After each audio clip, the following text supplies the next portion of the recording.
Hi, my name is Mitchell Johnson, and I have chose to do the Plainville, Kansas cattle scheme.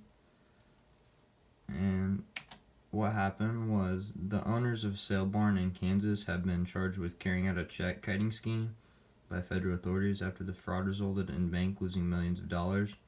And another case involving the livestock market has also tied up sale proceeds for cattle producers.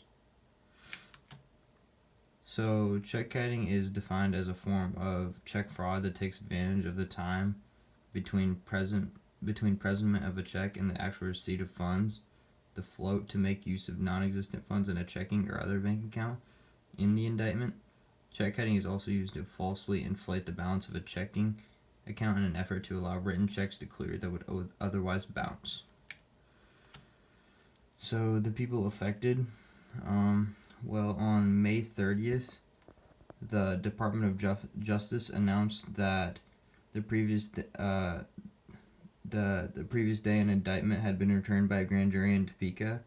The indictment charges Tyler Gillum and his wife, both of Plainville, Kansas, with 31 counts of bank fraud and 2 separate counts of making false statements. The Gillums, who owned Plainville Livestock Commission in Rooks County, had applied for a $1.5 million loan with the Small Business Administration and $500,000 line of credit with the Almena State Bank, both of which were done using false statements.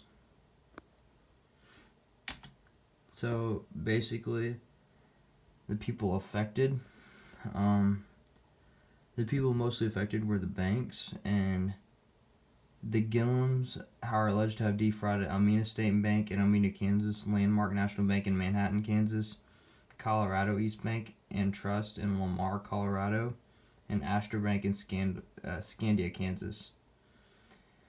And in the scheme, investigators allege that unfunded checks or wire transfers totaling more than $2 billion were sent by Tyler Gillum. And from January 2015 to August 2017, there was more than $2 billion and were a total of 409 wire transfers, and 7,584 checks were found through the investigation.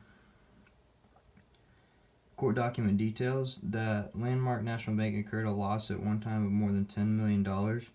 For instance, a list of check transactions shows that 5 separate checks were deposited in Landmark National Bank on July 21st, 2017,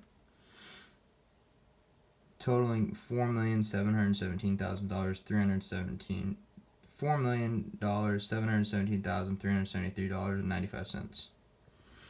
And the U.S. Attorney's Office further details that Tyler Gillum was formerly a loan officer for Montezuma State Bank in Montezuma, Kansas, and was well familiar with banking and other bank procedures.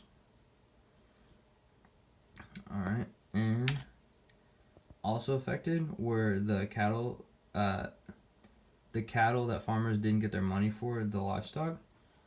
So the Gillums' alleged fraud also spilled over to cattle producers when a February 5th, 2019 sale hosted by the Plainville Livestock Commission resulted in multiple cattle sellers not receiving payment.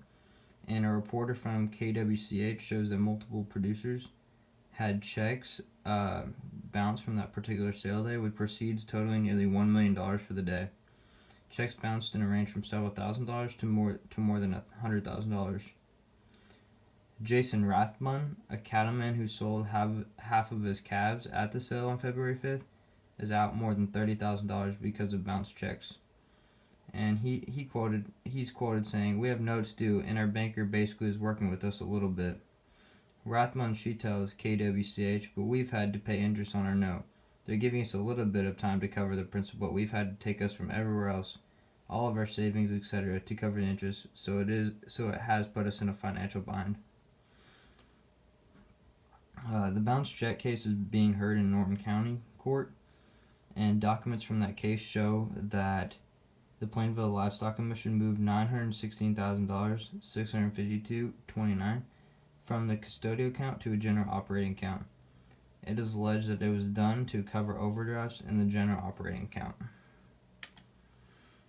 So what happens next for Plainville and what's going on? There's been an auction set to sell the Gillum's livestock yard, and along with at the auction they will be selling many personal items, including farm trucks, tractors, and a Chevy Camaro. And there has also been court dates to settle both Gillum's prosecution to get money back to the respectful owners. Thank you.